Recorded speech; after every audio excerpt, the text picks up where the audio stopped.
दोस्तों, बहुत बहुत स्वागत है मेरी YouTube channel learn with Ruby में। दोस्तों मैं यहाँ पे हिंदी साहित्य की तैयारी करवा रही हूँ। UGC net set TGT PGT के लिए भी समान रूप से उपयोगी है। दोस्तों आज मैं लेके आई हूँ इकाई 5 के अंतर्गत जो हमारी कविता को जो शामिल किया गया है, तो उस जो कविता है वो किस काव्य से लिया गया है तथा उसका प्रकाशन वर्ष कब है। ये क्वेश्चन बहुत बार पूछा जाता है और जब से हमारा न्यू सिलेबस जब से चेंज हुआ है तब से तो और पूछा जाता है। जैसा कि आप सभी ने थंबनेल में देखा होगा कि 4 नंबर पक्के। दोस्तों मेरा विश्वास है कि इस वीडियो को देखने के बाद आपके 4 नंबर तो पक्के आएंगे। अगर आपने अपने पास कलम और कॉपी नहीं रखा है तो आप रख लीजिए, क्योंकि मैं यहाँ पे बोलूँगी, आप उसको नोट करना होगा आपको अपनी कॉपी में, ताकि आप उसे बार बार रिविजन कर सके। बहुत ही इंपॉर्टेंट वीडियो है, अंत तक देखिएगा, आपको बहुत अच्छा लगेगा और आपके 4 नंबर तो पक्के हैं। तो सबसे पहले जो कविता जो हमारे यूजीसी के पाठ्यक्रम में जो शामिल किया गया है, जो निराला की जो कविता है वहाँ से शुरू हुआ है। तो जो सबसे पहला जो कविता है जूही की कली, जो निराला जो है श्रीकांत त्रिपाठी निराला, उनके बाद जो कविता लिया गया है, मैं उन कविताओं को यहाँ पे लाई हूँ। यहाँ पे मैं काव्य को नहीं लेके आई हूँ, मैं सिर्फ कविता को लेके आई हूँ, क्योंकि पिछली बार जब हम एग्जाम दिए थे तो देखे थे कि जो राम की शक्ति पूजा का प्रकाशन वर्ष कब है, ये प्रश्न आया था। और दूसरा जो प्रश्न आया था कि मैं नीर भरी दुख की बदली, जो वो किस काव्य संग्रह में लिया गया है। तो नीर भरी दुख की बदली, तो इसीलिए मैं यहाँ पे लेके आई हूँ सारे कविताओं को, ताकि इसको आप एक बार अब कर लें। तो जो आपके 4 नंबर तो अब आपके पक्के हैं। तो सबसे पहले है जूही की कली। जूही की कली का जो प्रकाशन वर्ष है वो 1916 में है। और उसके बाद है जागो फिर एक बार, और उसके बाद है सरोज स्मृति, राम की शक्ति पूजा, कुकुरमुत्ता और बांधो नाव इस ठाव। ये 6 कविता है, ये निराला की कविता है। अगर आपको नहीं पता है तो अपने कॉपी में नोट डाउन कर सकते हैं कि ये जो 6 कविता है वो निराला की कविता है। तो अब देखते हैं जूही की कली का जो प्रकाशन वर्ष है वो ये 1916 में हुआ है, और निराला की भी ये प्रथम रचना है। और जूही की कली को ही जो हमारे द्विवेदी युग के जो संस्थापक है महावीर प्रसाद द्विवेदी, उन्होंने अपनी सरस्वती पत्रिका में छापने से मना कर दिया था, क्योंकि उन्होंने ये आरोप लगाया था कि इसमें अश्लीलता ज़्यादा है। और उसके बाद देखते हैं जागो फिर एक बार, ये भी निराला की कविता है। और ये दोनों जो कविता है ये परिमल में, जो निराला की जो काव्य है परिमल, इसमें शामिल है, इस काव्य संग्रह से लिया गया है, परिमल से। तो आप इसे लिख लीजिए परिमल। और परिमल का जो प्रकाशन वर्ष कब है, तो परिमल का जो प्रकाशन वर्ष है वो 1930 में है। यहाँ से ये 2 कविता हो गया। और जब भी कभी अगर आए कि जूही की कली का प्रकाशन वर्ष कब है, तो आपको 1916 लिखना है। लेकिन अगर बोला जाए कि जूही की कली जी किस काव्य से लिया गया है, तो परिमल है, और परिमल का प्रकाशन वर्ष कब है, तो वो 1930 होगा। यहाँ पे फिर आप कंफ्यूज मत होइएगा कि जूही की कली का प्रकाशन वर्ष 1916 है तो वहाँ पे 16 होगा। जब सिर्फ जूही की कली लिखा रहेगा कि जूही की कली का प्रकाशन वर्ष कब है, तब यहाँ पे आपको 16 करना है, 1916। और जब ये लिखा रहा है कि किस काव्य से लिया गया है तथा उस काव्य का प्रकाशन वर्ष कब है, तब वहाँ पे लिखना है कि वो परिमल से लिया गया है, और परिमल का जो प्रकाशन वर्ष है वो 1930 है। तो ये क्लियर हो गया। उसके बाद देखते हैं सरोज स्मृति। सरोज स्मृति 1935 में है, और ये जो है हिंदी का प्रथम शोक गीत कहा जाता है। और निराला ने इसे, उनकी निराला की जो बेटी थी सरोज, जब वो चल बसी तब उनके शोक में उन्होंने ये सरोज स्मृति लिखा है। तो जो सरोज स्मृति का जो प्रकाशन वर्ष है वो 1935 में है। और सरोज स्मृति किस काव्य संग्रह में शामिल किया गया है, तो अनामिका में शामिल किया गया है। तो ये अनामिका, सरोज स्मृति जो है वो अनामिका में शामिल किया गया है। तो यहाँ से ये हो गया क्लियर। अब देखते हैं राम की शक्ति पूजा। जो राम की शक्ति पूजा है ये 1936 में है, इसका जो प्रकाशन वर्ष है 1936 में है। और ये प्रीवियस ईयर में पूछा भी गया था कि, और ये किसी काव्य संग्रह में इसको शामिल नहीं किया गया हुआ है। ये एक लंबी कविता के रूप में माना जाता है कि एक लंबी कविता है, ये एक लंबी कविता है राम की शक्ति पूजा। सिर्फ इसका प्रकाशन वर्ष बहुत महत्वपूर्ण है कि इसका जो प्रकाशन वर्ष है वो 1936 है। इसके बाद है ये कुकुरमुत्ता। ये कुकुरमुत्ता भी इनकी बहुत ही प्रसिद्ध कविता है और इसका जो प्रकाशन वर्ष है वो 1942 में है। कुकुरमुत्ता का जो प्रकाशन वर्ष है ये 1942 में है। और उसके बाद है बांधो न नाव इस ठाव बंधु, इसका जो प्रकाशन वर्ष है ये 1950 में है और ये अर्चना में शामिल किया गया है। अर्चना में शामिल है बांधो न नाव इस ठाव। और ये जो कुकुरमुत्ता है ये अलग से एक कविता है, तो वो इसका काव्य श्रृंखला आपको याद नहीं करना पड़ेगा, इसका सिर्फ प्रकाशन वर्ष आपको जरूर याद करना पड़ेगा, क्योंकि 4 जब अलग अलग कवियों के जो काव्य संग्रह को जब क्रम से सजाने का जो आता है तो एक कुकुरमुत्ता रहता ही है। ये बहुत ही इम्पोर्टेंट है, आपको इसको 1942 याद रखना पड़ेगा। और बांधो न नाव इस ठाव ये 1950 में है और ये अर्चना काव्य संग्रह से लिया गया है। अर्चना का जो प्रकाशन है ये भी 1950 में है। तो जो निराला की जो 5 कविता है, सॉरी 6 कविता है वो हो गया क्लियर। अब देखते हैं जो आगे कौन सी कविता है। तो आगे जो कविता है वो प्रथम रश्मि, परिवर्तन और द्रुत झरो जगत की जीर्ण पत्र, ये जो 3 कविता है, ये जो कविता है ये पंत के है। पंत यानी कि सुमित्रानंदन पंत। और दोस्तों मैं इससे पहले जब सूर्यकांत त्रिपाठी निराला को जब मैं पढ़ाई थी तो निराला का जो जन्म वर्ष है उसको कैसे याद करना है मैं वहाँ पे बता चुकी हूँ, तो इसीलिए मैंने उसे यहाँ पे नहीं बताया है। और पंत का भी मैं बता चुकी हूँ, पंत का जो जन्म है वो भी मैं पंत की वीडियो में बता चुकी हूँ, इसलिए मैं वहाँ पे इसे शामिल नहीं की हूँ। तो इसके बाद जो है पंत का जो 3 कविता है कि प्रथम रश्मि, इसका जो प्रकाशन वर्ष है वो 1927 में है। परिवर्तन, इसका जो प्रकाशन वर्ष है 1928 में है। और द्रुत झरो जगत की जीर्ण पत्र, ये 1936 में है। और जो परिवर्तन है ये पल्लव, जो पंत का जो पल्लव है काव्य संग्रह उससे लिया गया है, पल्लव से।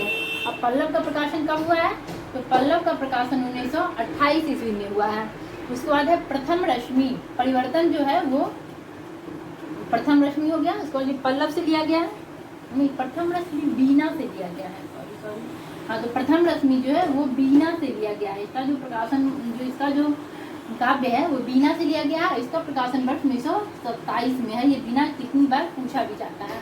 उसके बाद परिवर्तन जो 1928 में है, तो ये जो है परिवर्तन ये पल्लव से लिया गया है और पल्लव का प्रकाशन वर्ष 1928 में है। और इसके बाद है द्रुत झरो जगत के जीर्ण पत्र, ये जो है ये युगांत से लिया गया है, जो इनके जो काव्य युगांत से लिया गया है। और युगांत का प्रकाशन वर्ष जो है वो 1936 है। दोस्तों जब मैं स्मितानंद को पढ़ाई थी तो मैं ये बता चुकी हूँ कि विद्वानों ने उनके काव्य को 4 भागों में बांटा है और चारों भागों को कैसे याद करना था मैं सब वो स्मितानंद के पंत की वीडियो में बता चुकी हूँ। अगर आपने इस वीडियो को नहीं देखा है तो आप ये जाके देख सकते हैं, क्योंकि यहाँ से ये भी प्रश्न आता है कि ये सुमित्रानंदन पंत के किस काव्य पर किस दर्शन का प्रभाव पड़ा है। तो ये जो सुमित्रानंदन पंत की कविता हो गई। उसके बाद देखते हैं आगे कौन सी कविता है। उसकी जो आगे कविता है कि बीन भी हूँ मैं तुम्हारी रागनी भी हूँ, और उसके बाद है मैं नीर भरी दुख की बदली। इसके बाद जो कविता है कि फिर विकल है प्राण मेरे। उसके बाद है यह मंदिर की दीप इसे नीरव जलने दो। ये चारों जो कविता है ये महादेवी की है, महादेवी की है, महादेवी वर्मा, इन पे भी मैं एक अलग से वीडियो बना चुकी हूँ। तो ये तीनों जो हो गए ये हमारे छायावाद के प्रमुख कवि हो गए, निराला हो गए, पंत हो गए और महादेवी हो गई। तो देखते हैं कि महादेवी के कौन सी कविता किस काव्य संग्रह से लिया गया है। तो बीन भी हूँ मैं तुम्हारी रागनी भी हूँ, ये नीरजा से ली गई है और नीरजा का प्रकाशन वर्ष 1935 में है। बीन भी हूँ मैं तुम्हारी ये नीरजा से ली गई है। उसके बाद है मैं नीर भरी दुख की बदली, जो कि प्रीवियस ईयर में आ चुका है। और फिर विकल है प्राण मेरे, ये दोनों जो है ये दोनों शांत गीत से लिया गया है। जो देवी की जो महादेवी की जो काव्य है शांत गीत उससे लिया गया है, शांत गीत से लिया गया है। और इसका प्रकाशन वर्ष 1936 में हो गया। उसके बाद है यह मंदिर की दीप इसे नीरव जलने दो। ये जो कविता है ये कविता दीप से लिया गया है। जिसे कैसे याद रख लेंगे, इसे याद करने की यह मंदिर की दीप, यहाँ पे दीप दिया हुआ है तो दीप से हम याद रख लेंगे दीप शिखा।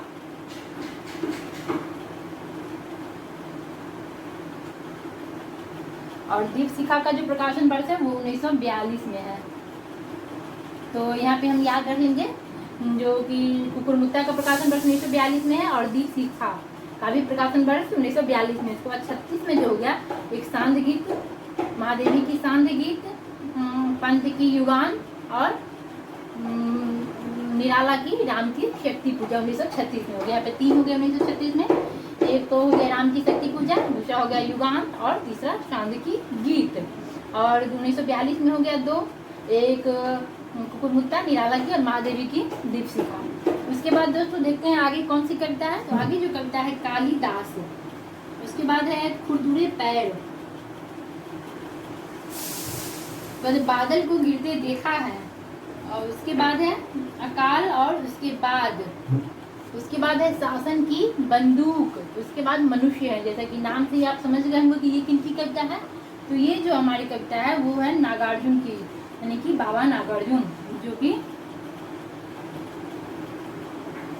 प्रगतिवाद युग के प्रमुख कवि रहे हैं, बाबा नागार्जुन। और बाबा नागार्जुन का जो मूल नाम है वो बैद्यनाथ मिश्र है और इनका जन्म 1911 में हुआ है और ये बिहार के दरभंगा जिले में, इनका जो जन्म स्थान हो गया दरभंगा बिहार हो गया। तो इसके बाद देखते हैं कि इनकी जो काव्य है, जो कालिदास है, ये 1959 ईस्वी में हुआ है। और खुरदुरे पैर, कालिदास और खुरदुरे पैर, ये दोनों जो कविता है वो सतरंगी पंखों वाली से लिया गया है। मैं नागार्जुन पे एक अलग से वीडियो नहीं बनाई हूँ, मैं बहुत जल्द उन पे एक वीडियो बनाने वाली हूँ ताकि उनके जो काव्य है वो आपको आसानी से याद हो जाए। तो सतरंगी पंखों वाली, और सतरंगी पंखों वाली का जो प्रकाशन वर्ष है वो 1959 है। यहाँ पे इनकी 2 कविता हो गई। उसके बाद है बादल को घिरते देखा है। तो बादल को जो घिरते देखा है ये युग धारा से लिया गया है और ये बहुत अच्छी कविता है। कितनी बार ये ऐसे ही इनकी पंक्तियाँ पूछ दी जाती है जो कि आपको याद रखना बहुत ही आवश्यक हो जाता है। उसके बाद है अकाल, और उसके बाद जो अकाल जब हुआ था भारत में, जब अकाल पड़ा था, उसके बाद उन्होंने ये कविता लिखी है जो 1952 में। ये बहुत ही छोटी कविता है, 3-4 लगभग 8 पंक्ति की ये कविता है। उसको देख लेते हैं शासन की बंदूक। ये जो शासन की बंदूक है ये 1966 में है। और मनुष्य हूँ, ये जो है जो शासन की बंदूक, ये तुमने कहा था जो इनका काव्य संग्रह है उससे लिया गया है। और मनुष्य हूँ एक अलग से ही एक कविता है। तो यहाँ पे इसका प्रकाशन वर्ष नहीं दिया हुआ है, अगर आपको कहीं मिला है तो आप इसे कमेंट में बता सकते हैं कि इसका प्रकाशन वर्ष नहीं मिला। मैंने बहुत ढूंढा, बहुत मैं खोजी, लेकिन यहाँ पे इसका प्रकाशन वर्ष नहीं मिला है। तो यहाँ पे इनका हो गया। अब देखते हैं कि आगे की कौन कौन कविता है। तो आगे जो कविता है वो है कलगी बाजरे की, तो यह दीप अकेला, उसके बाद है असाध्य बीना। ये तीनों जो कविता है वो अज्ञे की कविता है। अज्ञे की कविता है, मैं अज्ञे पे एक अलग से वीडियो बना चुकी हूँ, अगर आपने उसे नहीं देखा है तो आप उसे जाके देख सकते हैं। तो अज्ञे का जन्म 1911 में हुआ है और बाबा नागार्जुन का भी जन्म 1911 में हुआ है। देखते हैं कलगी बाजरे की जो है, जो कलगी बाजरे वो हरी घास पर क्षण भर, जो उनका काव्य है हरी घास पर क्षण भर, उससे लिया गया है। हरी घास पर क्षण भर, और इसका जो प्रकाशन वर्ष है वो 1949 है। उसके बाद है यह दीप अकेला। यह दीप अकेला एक अकेले ही ये कविता है और ये जो जापानी जो पूरा कथा है उसके से ये लिया गया है। यह दीप अकेला एक जापानी कथा है, पूरा कथा उससे ये लिया गया है। और उसके बाद है ये असाध्य बीना। असाध्य बीना जो है वो आंगन के पार द्वार, मैंने आगे पर जब वीडियो बनाई थी तो मैं बता चुकी थी कि आंगन के पार द्वार के 3 भाग है। एक है सलीला, दूसरा है चंद्रशीला और तीसरा जो है असाध्य बीना। तो आंगन के पार द्वार, वहीं से ये असाध्य बीना है। इसका जो प्रकाशन वर्ष हो गया आपको 1961 में हो गया। तो यहाँ पे अज्ञे की तीनों कविता हो गई। यह दीप अकेला का प्रकाशन वर्ष नहीं है, यहाँ पे मुझे नहीं मिला है, मैं बहुत ढूंढी हूँ। अगर आपको मिला है तो आप इसे कमेंट में बता सकते हैं। उसके बाद है जो गीत फरोश और सतपुरा के घने जंगल, हम सभी बचपन में पढ़े थे। सतपुरा के घने जंगल नींद में डूबे हुए थे, तो ये दोनों जो कविता है, ये दोनों भवानी प्रसाद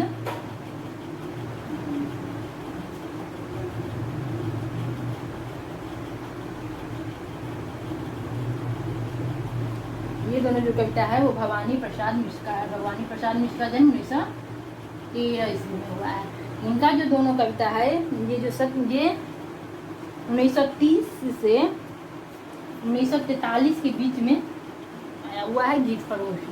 1930 से 1943 के बीच में ये बहुत ही लंबी कविता है और अलग अलग मुझे लगता है कि जो अलग अलग समय में इसकी, जैसे कि किसी पत्रिका में छपी होगी तो दो कुछ लाइन इस अंक में, फिर दूसरे अंक में 10 लाइन, इस प्रकार ये पत्रिका छपी होगी। शायद मुझे ऐसा लग रहा है, लेकिन पता नहीं क्यों यहाँ पे जब मैं जब ढूंढी तो मुझे ये एक जगह मिला कि ये 1930 से 1943 तक इसका जो प्रकाशन वर्ष है इतने के बीच में ही आया हुआ है। इसके बाद है सतपुरा के घने जंगल। सतपुरा के घने जंगल भी बहुत लंबी कविता है और हम सभी बचपन में पढ़े ही होंगे कि सतपुरा के घने जंगल नींद में डूबे हुए थे। तो ये दोनों जो कविता है, ये जो भवानी प्रसाद मिश्र का जो काव्य है त्रिकाल संध्या, उसमें शामिल किया गया है। त्रिकाल संध्या, और इसका जो प्रकाशन वर्ष है वो है 1978।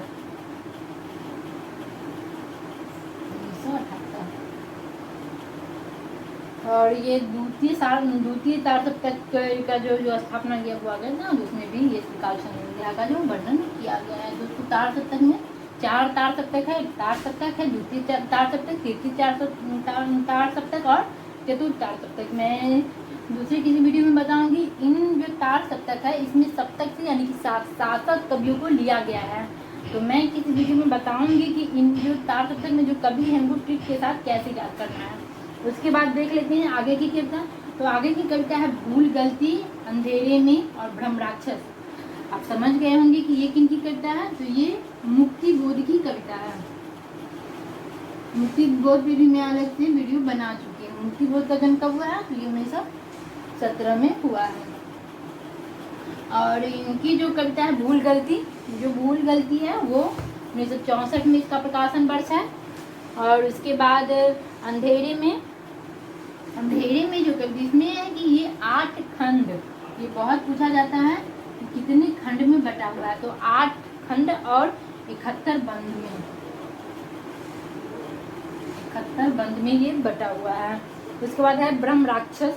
और ये तीनों जो इनकी काव्य है, ये तीनों जो कविता है, जो मुक्ति बोध का जो काव्य है चांद का मुंह टेढ़ा, उसमें ये शामिल किया गया है इनके काव्य में, चांद का मुंह टेढ़ा। तो जब कभी भी प्रश्न है कि भूल गलती किस काव्य संग्रह से दिया गया है, तो चांद का मुंह टेढ़ा। यहाँ पे आप याद रख लीजिएगा कि जो मुक्ति बोध की जो तीनों कविता है भूल गलती, अंधेरे में और ब्रह्म राक्षस, ये तीनों चांद का मुंह टेढ़ा से लिया गया है। और चांद का मुंह टेढ़ा का जो प्रकाशन वर्ष है वो 1964 में है। उसके बाद अंधेरे में का जो प्रकाशन है वो 1957 से 62 में। अगर सिर्फ अंधेरे में का जो आए कि अंधेरे में का प्रकाशन कब है, तो 1957 से 1962। उसके बाद जो देखते हैं कौन सी कविता है, उसके बाद है नक्सलबाड़ी, मोचीराम, अकाल दर्शन और रोटी और संसद। ये चारों जो कविता है ये धूमिल की कविता है और ये हमारी अंतिम कविता है। इसके बाद अब कविता वाला जो इकाई है यहाँ पे ये खत्म हो जाता है। तो धूमिल का जो जन्म हुआ है वो 1936 में हुआ है और धूमिल का जो वास्तविक नाम है वो सुदामा प्रसाद सिंह है। तो इनकी जो चारों कविता है, इनका एक जो काव्य है संसद से सड़क तक, ऐसे नक्सलबाड़ी जो है ये 1966-67 में प्रकाशित हुआ है। सिर्फ नक्सलबाड़ी 1966-67 में, और बाकी की जो चारों कविता है वो संसद से सड़क तक, जो इनका जो काव्य है संसद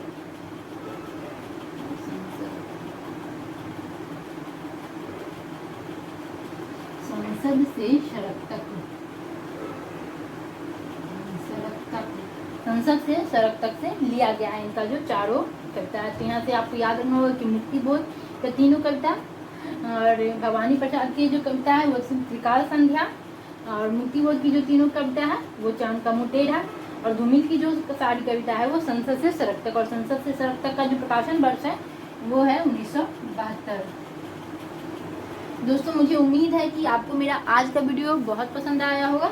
अगर दोस्तों पसंद आया है तो प्लीज़ मेरे चैनल को सब्सक्राइब कीजिए, लाइक कीजिए और अपने दोस्तों के साथ शेयर कीजिए, ताकि आपके जो दोस्त हैं वो भी इस जो जानकारी है इसका मतलब वो समझ सके और उसको वो अच्छे से याद कर सके और उनके मार्क्स एग्ज़ाम में अच्छे से आए। दोस्तों मैं कल परसों 2 दिन वीडियो नहीं बना पाई हूँ, क्योंकि परसों कुछ काम था, और कल मैं जब वीडियो बनाने के लिए मोबाइल को ऑन किया तो जो सुशांत सिंह राजपूत जो फिल्म अभिनेता है वो जो सुसाइड कर लिए हैं, उस खबर से हम सभी सन लगे हैं। मैं भी बहुत दुखी हुई कि जो अपनी फिल्म में ये मैसेज दिए हैं कि सुसाइड किसी समस्या का हल नहीं है, उन्होंने ऐसा कदम क्यों उठाया। दोस्तों हम सबकी भी ज़िंदगी में बहुत कहीं ना कहीं बहुत परेशानी होती है, हम सभी भी कहीं ना कहीं संघर्ष करते आते हैं, लेकिन हमें कभी ये कदम नहीं उठाना चाहिए। जब दोस्तों मुझे लगता है कि जब हम किसी अगर मनुष्य में जन्म लिए हैं तो संघर्ष हमें करना ही पड़ेगा। जब तक हम संघर्ष नहीं करेंगे तो अपनी मंजिल को नहीं पाएंगे। और नॉर्मली तो जो सामान्यतः सब कोई अपनी ज़िंदगी जी सकता है, लेकिन जो संघर्ष करता है वही महान बनता है और वही व्यक्ति सफल होता है। और हमें इस तरह जो सुसाइड वाला कभी नहीं करना चाहिए, बहुत ही गलत है। इससे हमारी समस्या कभी हल नहीं हो जाती है, बल्कि हमसे रिलेटेड, हमसे संबंधित जितने सारे हमारे अभिभावक है या मित्र है या दोस्त है, वो सब ज़्यादा ही परेशान हो जाते हैं। दोस्तों तो मैं इसी से यह बात कहना चाहती हूँ कि आप लोग बस संघर्ष कीजिए, मेहनत कीजिए और फल तो इसका मिलेगा ही, आज नहीं तो कल। अगर एक बार में नेट नहीं निकल रहा है 11 मिनट कोई बात नहीं, दूसरी बार में निकलेगा, तीसरी बार में निकलेगा, चौथी बार में निकलेगा। उसी का निकलेगा जो तैयारी करेगा, उसका कैसे निकलेगा जो तैयारी ही नहीं करेगा। इसलिए आप लोग मेरे वीडियो देखते रहिए, तैयारी करते रहिए, और मुझे विश्वास है कि मेरे साथ जुड़ने के बाद आपका तो नेट जेआरएफ का एग्ज़ाम बिल्कुल पक्का हो जाएगा। तो दोस्तों इसी के साथ में मेरे साथ जुड़े रहने के लिए बहुत बहुत धन्यवाद। दोस्तों घर में रहिए, स्वस्थ रहिए, नमस्कार।